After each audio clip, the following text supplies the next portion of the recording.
note is that we can't really see the pick and bans for the picks rather for the agents. So we're just gonna have to wait for Ash to actually be literally inside the game here, Yeah. Eris. And while we're still waiting for the lineups to come up, what do you think about Killjoy? I mean, Valorant, Riot already made the announcement. You know, we have seen a little bit of a sneak peek into that. I'm excited for her, really, but you know, I feel it's gonna be too much because a lot of teams are gonna pick her as well as Cypher, and then you got complete lockdown on two sides. So that's something that I think is gonna be a little bit crazy to handle.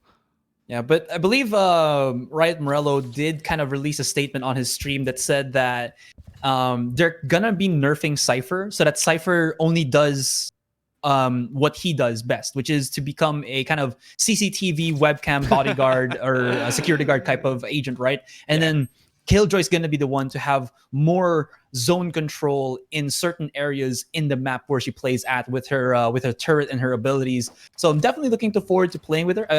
In terms of like look, I really love Killjoy's outfit, but we'll see if I'll love her also in terms of the skill set that she'll be having once she gets released. I think in a matter of days. Yeah, I'm excited for that as well. But we're going to start off with HyperX on the defending end. I believe they put the Sage as well as Cypher and the Jet all over it. So Braxton is not going to be playing that Sage. Like I said, he's going to be shifting onto the Jet for additional smoke. But we do see a little bit of a slow push coming up from EXR. I'm just going to pronounce them as EXR just to avoid any confusion there.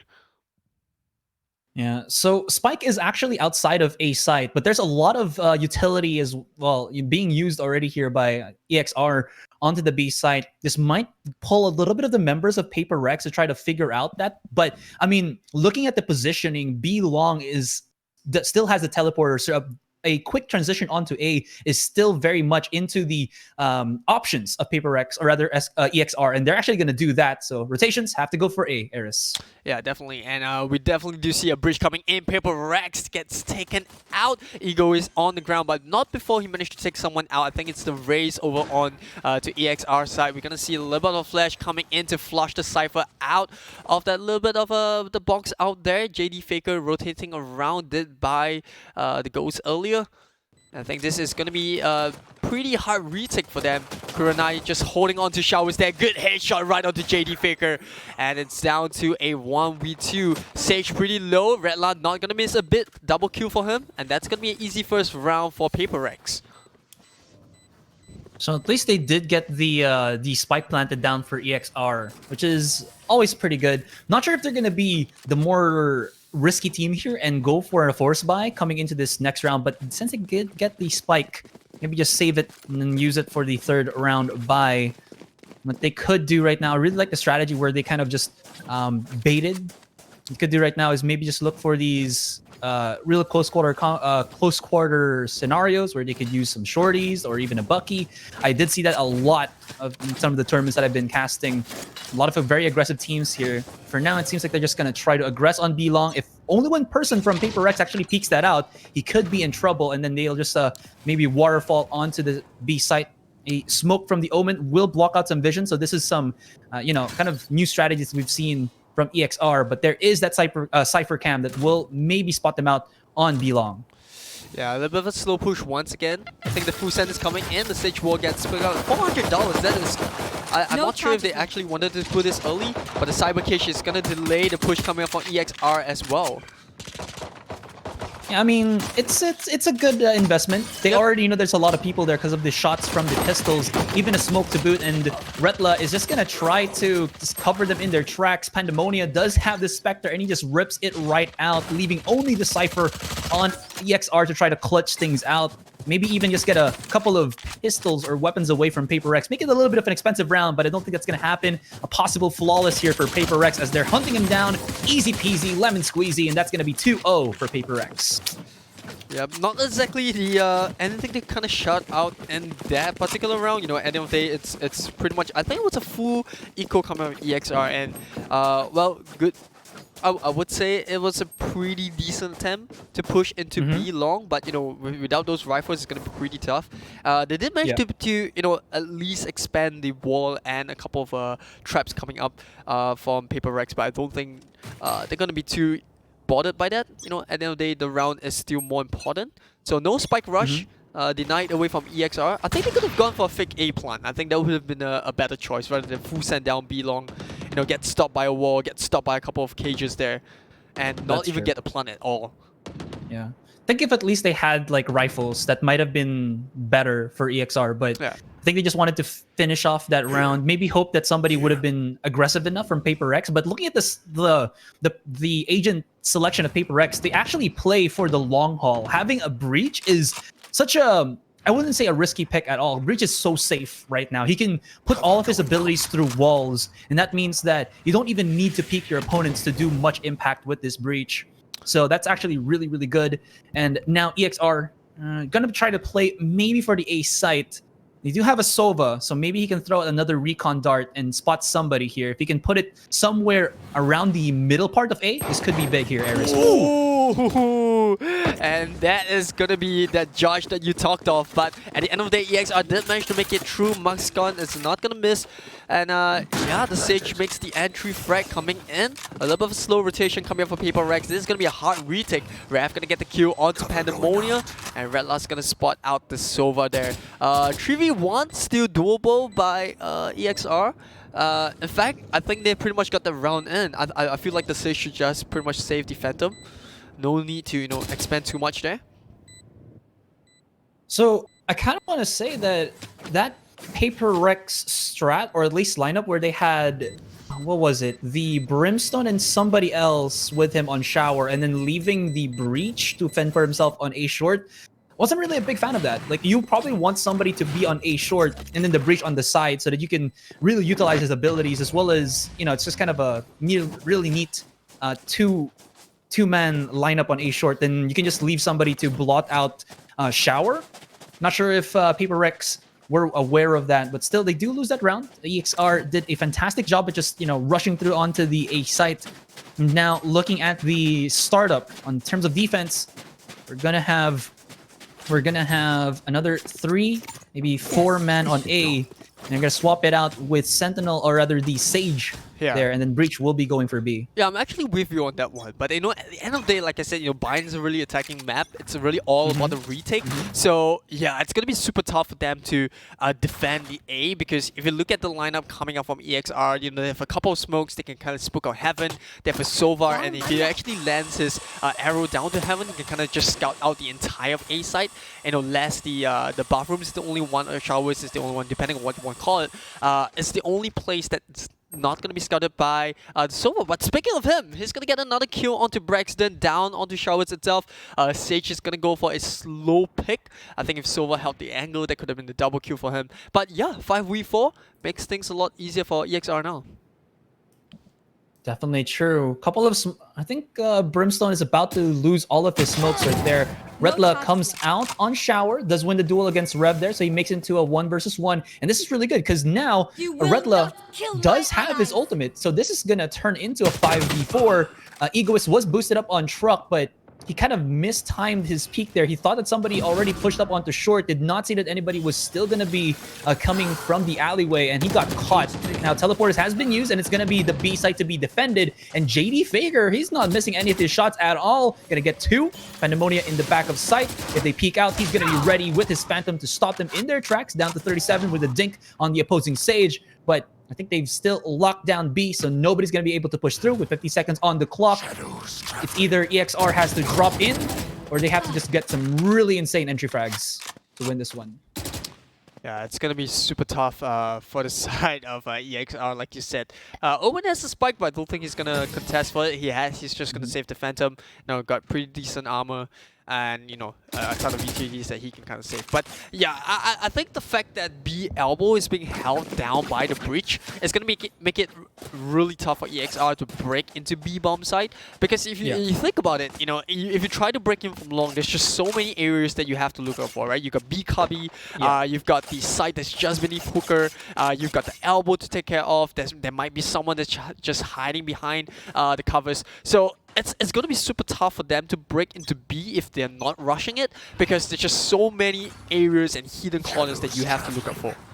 Yeah, and if they try to rush it, I did say that Cypher, you see a lot of more Cyphers play A, but now it plays B, but it's fine, right? Because there's going to be a lot of the tripwires that they have to worry about. And even if they break the tripwires, I did say that the breach is going to be a big factor. He can always just put out his aftershocks and fault line to provide more stall for the Paper Rex B defense. Now they're really switching it up. They're trying to put EXR in a guessing state where they thought the breach is going to be B, but now he's playing A. So I like this kind of random setup that they're doing in terms of their defense. So it's really going to put EXR to the guessing game, and they have to guess right in order to even pierce through a site here. Yeah, and they've got the one-way smoke coming down from the brim, and a lot of people are getting used to this one way where, if you're attacking and you come off from aiming, just spray right down there. And you might get a lucky hit shot, but I don't think anyone from EXR side is gonna delay it. 40 seconds, good wall, good timing as well. Lasts for 30 seconds, and if EXR want to break in, they're gonna have to review themselves and break that wall down. Flash coming in from the bridge just to delay the push even further. And I think it's about time that Paper Rex know that it's going to be an A push. Cypher is going to come up. The reverse wall boost is going to come up. 3 members right into A side. Cypher trap. The one-way smoke comes in. Egoist gets Maxi. And it's a pandemonium coming through. Rattler gets double Q there before it gets taken out. And it's going to be down to the stage. Can he get the plundo? No! Braxton from Heaven with the Jet ultimate. Easy round for Paper Rex. And if I'm EXR, my economy is crushed. And I'm starting to get a little bit worried coming into the 6th round. Yeah, that was a little bit of I'd say a slap in the face there. I don't know, it was a little bit too late for my liking. Like, if you're gonna do a rush like this, you gotta do it like earlier, because you could see that Paper Rex kind of anticipated the late rush coming EXR, and at this point in the game, I can safely say that Paper Rex has EXR at the back of their heads, right? Like you said, they're alternating behind, around with the stage, going between A and B. This time around, they've got A. It's like they know the rush is going to come in.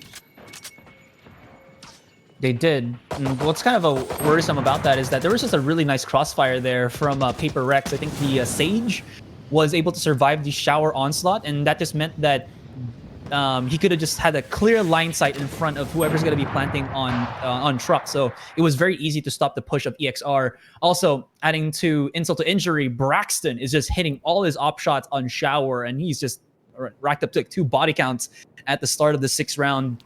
They do have a res on the Sage, but it's not a safe res at all. And if they wanted to, he'd have to kind of use his wall, and it's not really good. I think this is going to be the save round. 4 kills for Braxton. Egoist steals away the ace, but I mean, it's fine. It's a flawless round, and they're going to steal that one. And, well, that's pretty good. 5-1 already. Yeah, I think the difference between the two lineup is that we haven't seen an operator play coming up from EXR, and we all know how important it is to have that operator. And now finally, Maxi's gonna pick up the operator onto the Cypher. I think that's a smart choice, because at the end of the day, as a Cypher player, you can't really do much on the attacking end other than placing those trap wires to prevent the backstab. You do have the camera to get a little bit of intel, but Braxton getting that double kill, the collateral shot between Liquid and Muxon, and wow, this is just not going well for EXR. Not at all. And this is the thing, right? When you put a jet on an operator and you don't have any flashes or smokes to blind or to cover her line of sight, it's such a slap in the face, because if the jet can hit the shot, there's no amount of counter to it. And you're seeing that happen right now. Braxton is getting kill after kill after kill, already racking up a 3rd body count. And I'm saying it already here. After this round end, if you press that tab button, you're going to see Braxton as the top fragger for Paper Rex. I mean, they shut him down with Rev just pushing outside of Hookah, but they've already taken quite a bit of a beating, moving it to Maxi, and he's going to be swimming inside the orbital strike. He finds 1, but he does have only the operator. If he gets 1, he has to reload that weapon, and there's not enough time for that to beat out 2 more members of Paper Rex. It's going to mean the 6th point for them, and this is really getting out of hand. Yeah, I think Paper Rex do have a very good retake strat there. They knew that they got the double kill through Braxton's op, right? And it's a 5v3. even if EXR were to get that spike plant, they have the manpower, they have the hit count to go in for the retake, and they also have the Brim ultimate. A little bit of overkill for me, knowing that you're 3v1. I don't think there was really need to use the ultimate there, but I think the idea behind that was to delay the spike plant. A little bit of a ballsy move coming up from Maxi to still pull it through, so well played to him. But like you said, all he has is the operator, and the thing about operator play is if you don't get those quick scopes in, you can pretty much only take 1% out before the opponents just come in for the retake. So yeah, it's gonna be tough for EXR. Once again, starting off the round with the Cypher down. Pandemon is not gonna miss that. And Rev got taken out by JD Faker as well. Hookah shut down. Pretty much an eco run coming from EXR. 7-1. I mean, Asura, if you were EXR, what's going through your head right now? Definitely what's happening to their heads is, I mean, utter panic. They're trying to figure out a strategy here to beat out either B or A. And whichever way they look, even if Braxton's not on that particular site, they're still thwarted by the sheer amount of communication and just tempo control of HyperX. So something that they might want to do as of this moment is to challenge these early peekers and punish with a refrag, or even a frag themselves without any of the members of EXR dying, which is kind of what they're doing here outside of B. They're grouping up in twos so that if one dies, at least we can have a refrag potential. Paranoia used that early on Hookah is a good it's a good ability to clear out that particular area, but honestly, I think that was a missed opportunity. Just use the Roomba first. Now they're going to be flooding in onto the B site. They can't find anybody, but it's going to be Pandemonia playing outside of Garden. They did not know what happened. The Mac-On loses his life. There's going to be the use onto the Rocket. Actually gets through. This is perfect. But Braxton, as well as the other members of HyperX, have already rotated. Retla coming outside of Elbow, and this could be devastating. Lots of mobility for Braxton. They can't even touch him. He's Neo from the Matrix. And that is another round defended by HyperX.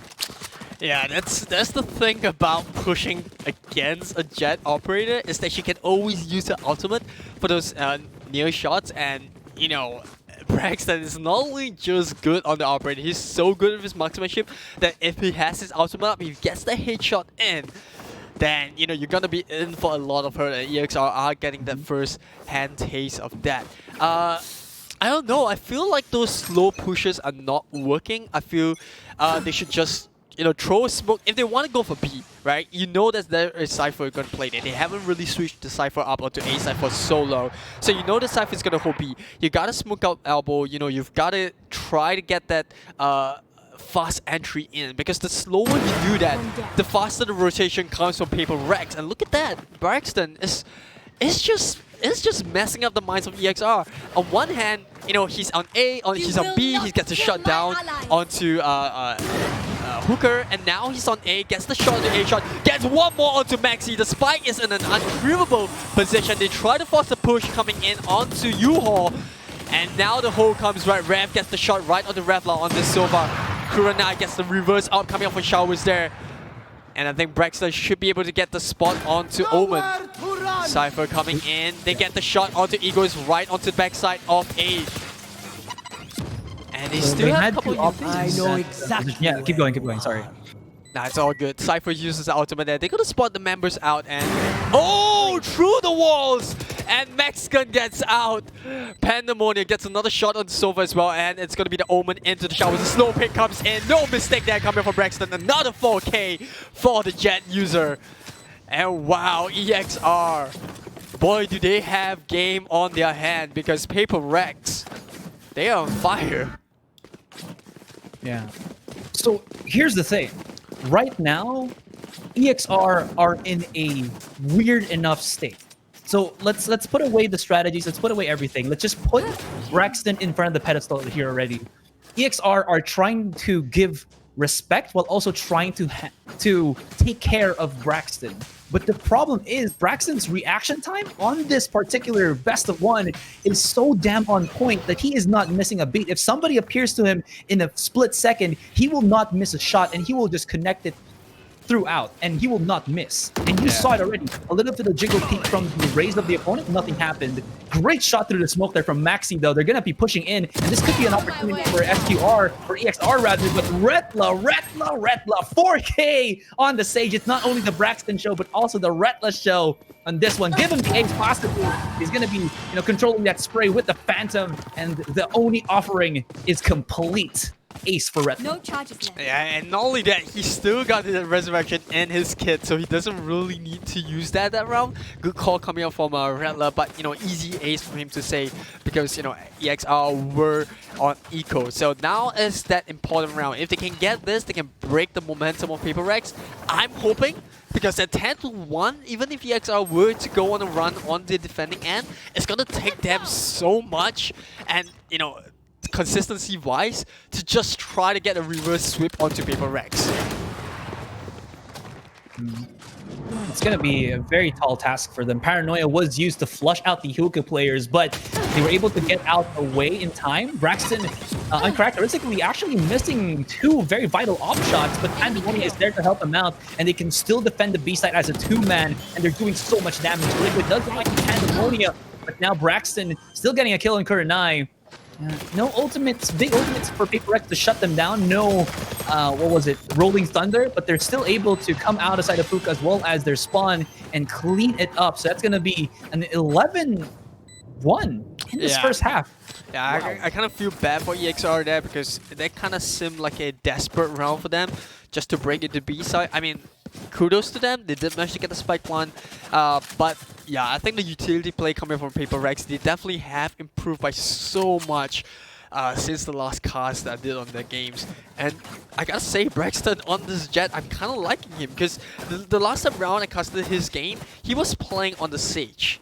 And he was a little bit more passive, I would say. And the fact that with Retla coming into the lineup and taking over the Sage role, it kind of allows him to go onto this Jet, and he's playing a lot more aggressive. He's playing this operator in like positions where your opponents can't really expect. He's holding onto Hooker, he's holding onto Gardens, and then he switches onto the A the next round, which he is on this time, and he's holding on from Heavens, he's holding Showers, he's everywhere.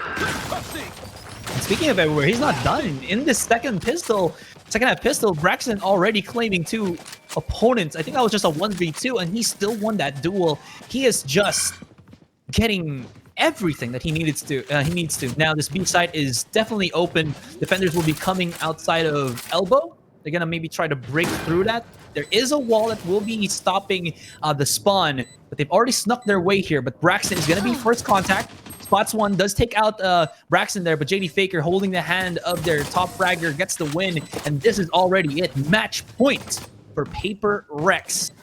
Oof. Oh, yeah, that's pretty much sums up a lot of this, much about this game. But look at that, Braxton, more than twice the amount of Q as compared to Rev, which is the top fragger of EXR right now. I mean, I'm not gonna say that they are bad into the marksmanship because we have seen pretty clean shots coming out from EXR, but it's just the way that HyperX puts themselves in, right? The situations that they put themselves in makes it a lot easier for them to get those frags. And like I said, the fact that Braxton is on fire doesn't really help EXR to any point in this game. Yeah, he got a 20 bomb right now. Sad to say we're not gonna see a 30 bomb from Braxton. I mean, we could, right? If Maybe. EXR pulls off a couple of rounds in, if Braxton really wants that 30 bomb, it's like, guys, just give me a couple rounds. Give them a couple rounds. Let's just get that 30 bomb in. But I don't think they're gonna do that. They have too much respect for their opponents here, and Braxton is gonna not gonna stop on this killing spree. He gets the first kill onto the race. Yes, the Cypher's down, the Brimstone is down, but can they follow up from here? Kurenai's gonna come in with the Spectra, not on point. JD Faker is gonna punish him for that. And they immediately switch right through onto the teleporter. 58 seconds to go. Quick rotation coming in. And I think EXR should finally get their first round in what seems like an eternity. That's true. Although, Sage coming outside of spawn. Ooh, Retla shut down. Great 2v1 there from Mascon as well as Rev, I believe. But look at this, the big flank. It's the 180 turnaround. He's going to be coming out through spawn. JD Faker has an angle. He was going to try to go for trigger discipline, but Rev was able to spot him out. They knew that something was fishy. They didn't spot him on B, so it could only have been Garden as well as their own spawn. Yeah. Hookah was already covered, so yeah. You know No what's sneaky really maneuvers cool there. about Valorant as compared to other FPS games is that, you know, when you spot an opponent, whether or not you realize it, there's actually an auto queue, like enemy spotter, right? And that's, I think that's a super cool mechanic in the game, because sometimes, you know, it's rare for professional players to miss out opponents on the screen, but it does happen every now and then. So I think that's just something that I think is cool, right? I think it's only unique to Valorant. That's true. I Although, can't think of any FPS games that does it. at least personally for me, I'm not a big fan of it. Oh yeah, I can Because, see why, right? Because you Yeah. ultimately you want the players to pay attention to your screen, but Exactly. I just think it's something different, right? Because if not, you're just gonna get an FPS game with the same old thing where, you know, I think you got my point. But Yeah. well, on the other hand, EXR, they finally get a round. After, like I said, what seems like eternity, I think they can try to make something out of this round. They've got the weapons up, they got the spike plant in the previous game, and looks like they're going for a little bit of a flush onto A side. The Bridges comes in with the flash. Markson's gonna get a double kill on the JD Faker and Pandemon. They send the body through it. The smoke comes right through. They're trying to get the far spawn down onto the A side, and it's gonna be down to the Sage. No way in for HyperX, and it's gonna be a complete shutdown. I'm gonna give a lot of credit for that defense to Liquid. Like the timing of his paint shell, the way that he threw it there, basically split the members of HyperX in half. They were gonna be rushing in, but they respected that the paint shell was gonna kill them if they, continued pushing through the A short area, and that just kind of allowed, EXR to just kind of play it to their own pace. Granted, Braxton was hitting a couple of his Knives ultimate onto the Sage, but Liquid just pushed out in the right time and started just mowing them down, cleaning them up. And that was just a really good overall play there from Liquid. Maybe he can replicate that more to steal a couple of rounds, but they need 9 rounds to push us into overtime. Absolutely. Looks like we're going to see a slow push from HyperX. So while we have the time, well, the Oni knife or the Dragon Elder Flame knife? That's the real question that matters. I swear. That's the question. I personally do prefer the Oni knife. It just looks so much cooler. It's different, I would say. But I love the animation when you whip out the Elder Flame. It's like a karambit. Yeah. But speaking of loving some performance here, Braxton getting himself 2 entry frags, even against an Opera as well. And here you go, the Rolling Thunder activated, gonna, just push out anybody on the site. Unfortunately, nobody's there to be spotted out, but this is looking not too good at all. Nobody has dropped yet on the main members of HyperX. Redla also able to heal himself up as he did spot out that straggler coming out from elbow. And this is not looking good. 2 versus 5. Not a whole lot of firepower for EXR. Yeah, I think this is pretty much it. Unless HyperX really slips up, which might just happen. The dream got shut down, and Max is gonna be the last one to go down for EXR. And this is pretty much it. HyperX, they shut the game off 13-3. Pretty much a dominant first half performance, leading to an easy second half. So yeah, thoughts? All right, thanks for the scoreboard observer. That was very much needed. So just look at the performance overall here. Yeah. For EXR, they didn't. They broke the 2-digit kill mark, but it's only up to that 10. Looking at the performance, Braxton and Retla just hitting everything that they wanted to. And aside from that, I think because they started on the defense side, HyperX just played their own game, and it didn't seem like, how do you say this, EXR was able to punish all of these peek out by Braxton. He just peeks out with an operator. I think he got all of his kills by just peeking out and taking them off one by one. He got a couple of collateral shots there, here and there, but it was all just Braxton, not really being punished for his op play. I think that's where it really hurt EXR in the end. And he's racked up 24 kills with an average combat score of 452. That's insanely high, even for, this type of matchup here. Yeah, and while we're giving a lot of shout out to Braxton, you gotta give commendations to Rattler as well, who's been doing his part as a Sage. Not the flashiest Asian in any sense, but the fact that he's constantly there, he's switching up between A and B side as well. And that's the thing I love about HyperX, is that they're not afraid to just switch up their play, right? Because usually on defending ends, especially in a lot of ranked games that I have been in, they just stick in that side. They don't switch their defenses even when it's working. You could see that they kind of call out where EXR are. They did pretty much, I think, they were on point into guessing where EXR was going to push pretty much 90% of the time. I don't think there was too many rounds where EXR had a clean entry. Every single entry that they got in with 2 to 3 casualties. And on the defending end, that's what you want on the defender side, right? Even if the opponents were to get a spike plant, if you have 1 or 2 more members than them, then the retake is going to make it so much easier. I think the only round that I remember HyperX not being able to get that replant was the Sage. The Sage was the only one that was alive, but that was because like what, 3rd or 4th round, so that was still doable for HyperX. And yeah, I gotta say, I think Braxton is going to be the player to watch coming into today's games because, like you said, he's on the operator, he's playing so aggressively, and the fact that Rattler comes in to fill the Sage role just gives him so much more freedom to roam around the map. Not only with the operator, but because he's playing on the Jet means he can go for the aggressive pick. If he misses a shot, no worries, he can always reposition himself and try to go for a second try. Yeah, something just to just final thoughts on me for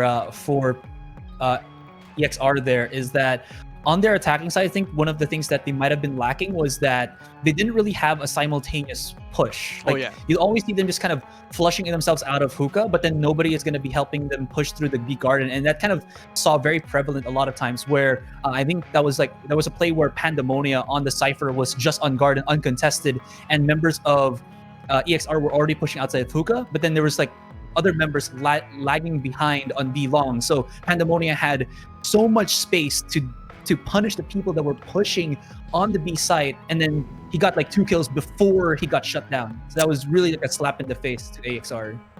Yeah, but it's not the end for EXR at this point in the game. But let's take a look at the highlights and see what we saw here.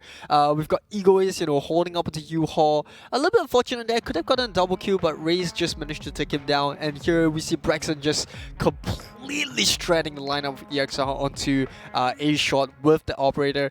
Here again, that insane reaction time. Braxton just getting the shot, and this right through the smokes into the Kabi there. I absolutely love that. Not the Kabi, but the corner there. And then here Rattler just with the easy ace, but an ace nevertheless.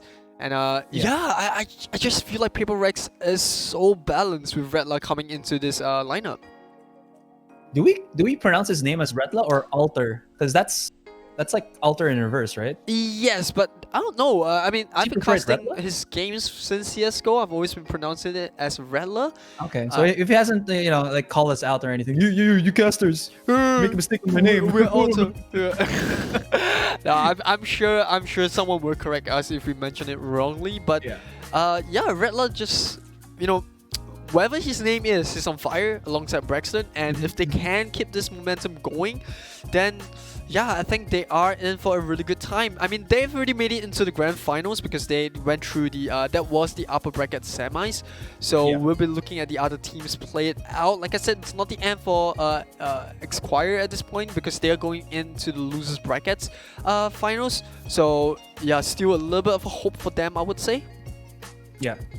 So that would mean that whoever wins in the Elusive versus Illusion match will be going up against EXR, and hopefully EXR can come back and get that revenge match against HyperX, because if they can, it's going to be a best of 3, I believe, in the grand finals. Yeah, and like we said, just the bracket